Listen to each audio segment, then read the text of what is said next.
सतनाम सतनाम करता पुरख करता पुरख निर्भव निर्भव निर्वैर निर्वैर अकाल मूरत अकाल मूरत अजूनी सैभं अजूनी सैभं गुर प्रसाद जप गुर प्रसाद जप। संगत जी, जय गुरु जी।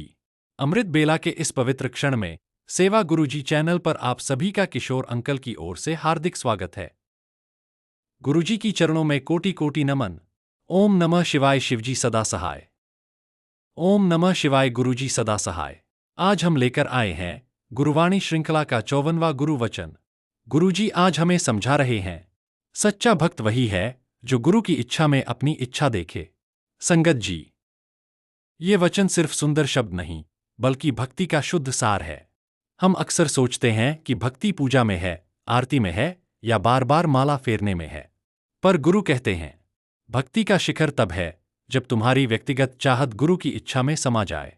जब मन ये मान ले कि जो चाहता हूं वो मायने नहीं रखता है, बल्कि उससे कहीं ऊपर गुरु मेरे लिए क्या चाहते हैं।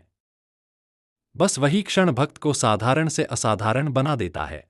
संगत जी, आज के गुरु वचन में भक्ति का गूढ़ रहस्य छिपा हुआ है। भक्ति केवल पूजा पाठ या मंत्रों का उच्चारण में नहीं है, बल्कि यह उस अवस्था का नाम है जहां हृदय गुरु के सामने पूर्णतः समर्पित हो जाता है। मन में उठने वाली छोटी छोटी इच्छाएं, अपेक्षाएं और मान सम्मान की भावनाएं तब गौण हो जाती हैं जब साधक अपने जीवन के प्रत्येक निर्णय में गुरु की इच्छा को सर्वोपरि मानने लगता है। यह समझना कि मेरा जीवन, मेरे कदम, मेरे चुनाव सब गुरु की मर्जी से संचालित हों, यही सच्ची भक्ति का आध्यात्मिक स्वरूप है। आज के गुरुवाणी हमें सिखाती है कि गुरु की इच्छा क्यों सर्वोच्च है। मानव अपनी सीमित बुद्धि और क्षणिक भावनाओं के आधार पर निर्णय लेता है, पर गुरु अनंत दृष्टि वाले होते हैं। वे हमारे जीवन का वह भविष्य भी देख लेते हैं जिसे हम कल्पना तक नहीं कर सकते। इसलिए कभी कभी हमारी मनोकामना पूरी नहीं होती तो वह अस्वीकृति नहीं बल्कि गुरु का संरक्षण होता है। जब भक्त गुरु की इच्छा में अपना हित समझने लगे, तब जीवन में उनका मार्गदर्शन स्वतः प्रकट हो जाता है।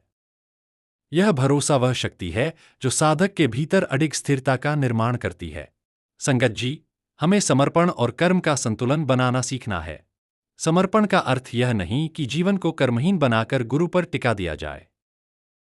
समर्पण वह अवस्था है जहां मनुष्य पूरी सच्चाई, मेहनत और लगन से कर्म करता है और परिणाम को गुरु की इच्छा समझकर स्वीकार करता है। मेहनत मेरी, परिणाम गुरु का, यह भाव साधक को चिंताओं से मुक्त करता है।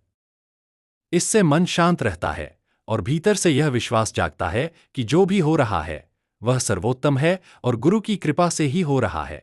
जीवन में समर्पण का अनुभव रूपांतरण इस प्रकार है। जब इच्छा गुरु की इच्छा में विलीन होने लगती है तो व्यक्ति का जीवन धीरे धीरे बदलने लगता है। संघर्ष कम होने लगते हैं, निर्णय स्पष्ट होने लगते हैं और मन हल्का होने लगता है। यह परिवर्तन बाहरी नहीं बल्कि आंतरिक होता है, जिसे केवल वही अनुभव कर सकता है जिसने हृदय से मैं को त्याग कर गुरु को स्वीकार किया हो। यही वह स्थिति है जहां मनुष्य कृपा का पात्र बनता है और उसकी हर दिशा में प्रकाश फैलने लगता है। संगत जी के लिए आज का संदेश। संगत जी, इस वचन का सार बहुत सरल है। अपनी इच्छा के पीछे मत भागिए, बल्कि गुरु की इच्छा को अपने जीवन में सहज रूप से स्वीकार कीजिए। जब आप अपनी सोच को गुरु की सोच में मिलाने का अभ्यास करेंगे, तब आपका मन स्थिर होगा, कर्म सफल होंगे और जीवन दिव्यता से भर उठेगा। याद रखें, जहां मैं मिटता है वहीं गुरु प्रकट होते हैं। सच्ची भक्ति समर्पण से ही प्रारंभ होती है। संगत जी, आज के इस पवित्र वचन को अपने दिल में बसाइए।